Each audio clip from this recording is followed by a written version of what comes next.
Why are you here? Are you lost? No, we're not. A secret? Hey, what are you doing? Our mission calls for a delicate approach. Sure, but still. Actually, you've arrived at just the right moment. I have business with you too, in fact. Here, catch. Huh? What's this? As you can see, it is a sword. I did not make the sword. However, I did add some alchemical touches to it. Would you like to try it out?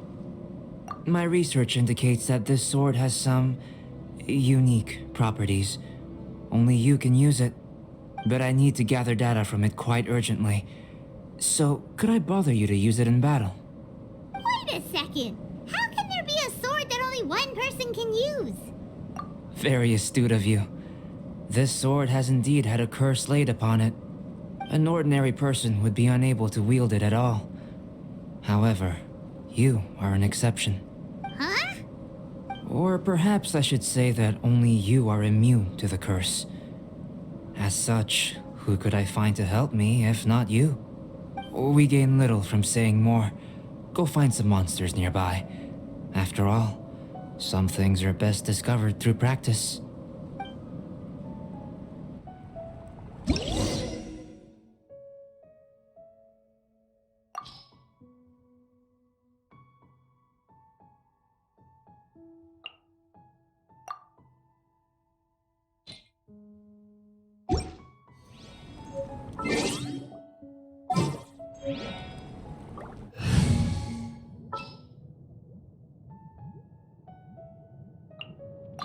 You want me?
How about those over there?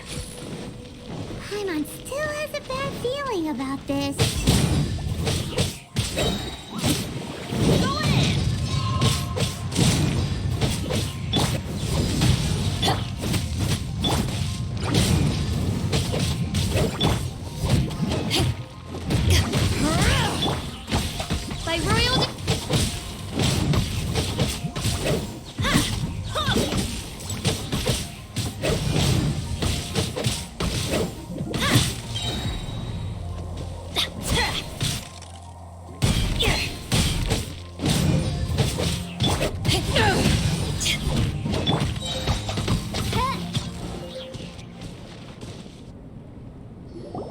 Over here! It's with this brat!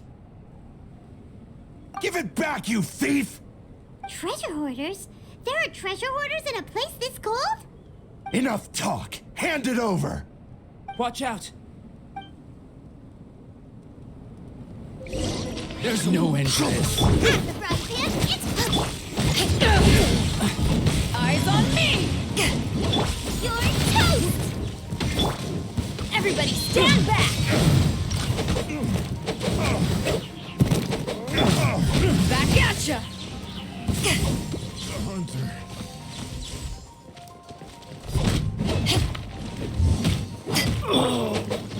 We go! Another test subject. Suffocate. That tingle.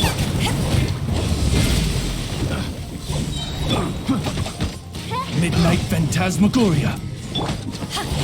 Power that ended fight! Everybody stand back! Suffocate. Back at ya! Suffocate.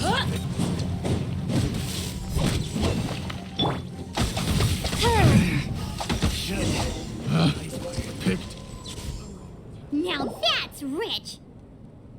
Treasure hoarders calling us thieves? They certainly arrived quickly. Goodness, no. They seem to have been talking about this sword. What's going on? Why are you looking at me like that? Of course I didn't steal this sword. Not long ago, the Knights caught a band of treasure hoarders outside the city. The goods they were smuggling were also impounded. This sword was one of those items. We believed it to be stolen plunder, but no one came to claim it. Nor could we find out where it came from, so it languished in our stores. I noticed it quite by chance while in our storehouse. To tell you the truth, such an old sword would see little use outside of alchemy. You claimed it for yourself? Just like that? So, then what happened? You just took it with you? Indeed. And I initially intended to perform some experiments on it, but I unexpectedly discovered its true origins in the process.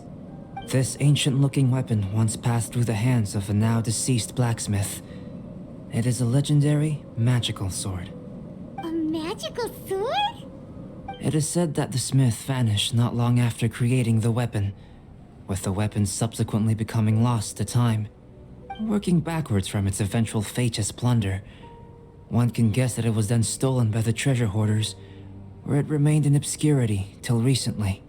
The blacksmith who made this weapon disappeared? That's kinda spooky. No wonder it's cursed. Exactly. Do you know the story of Durin in this mountain? Durin was the black dragon who menaced Mondstadt, before finally being defeated by the combined efforts of the Valen and the Animo Archon Barbados. After a fierce battle, the vanquished Durin crashed to ruin here, falling into the thick snow. Snow gathers atop this mountain and never melts, which is a most curious phenomenon. Which leads one to wonder, was Durin's fall here purely by chance, or was it intent? Could it really have been intent? Perhaps this place was chosen as a gravesite precisely so that the snow's power could seal the corrosive toxin coming from Durin's body. It seems plausible that Barbados would think of such a method. Huh. Was Barbados such a capable god? Well, these are just my postulations. I don't have any evidence. But what's for certain is that this mountain and Durin are deeply intertwined. In fact, I believe that the very sword in your hand has Durin's remains in it. A dragon's remains? Indeed. The dragon's eyes, claws, and scales ground into dust before being used to coat the blade. In this way, Durin's corruption and venom entered into the sword and became the source of its power. This is very advanced craftsmanship. I presume that having successfully forged the weapon, the smith must have tried it out themselves in their joy. But using the sword in battle would have allowed the corruption to seep through the blade's handle and into their bodies. Ordinary mortals cannot withstand such power.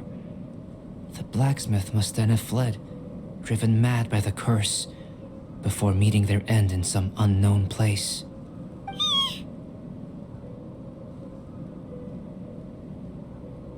You've purified the volunteers before, which is a very rare ability indeed. This ability has protected you from being corrupted or poisoned, and you can completely eliminate their effects, which is why you and only you can properly wield this sword. Still, this sword really is huge. Yikes! It's glowing! As far as I'm concerned, this is where the real experiment begins. This sword is still very weak at present. However, it is able to absorb energy, and through that, it is able to constantly become stronger. In some sense, you could even say that it is a living thing. Well then, traveler, adventure with it to your heart's content. I need you to help it grow. I believe that we will soon have all the proof that we need.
Oh, wow.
Team, assemble!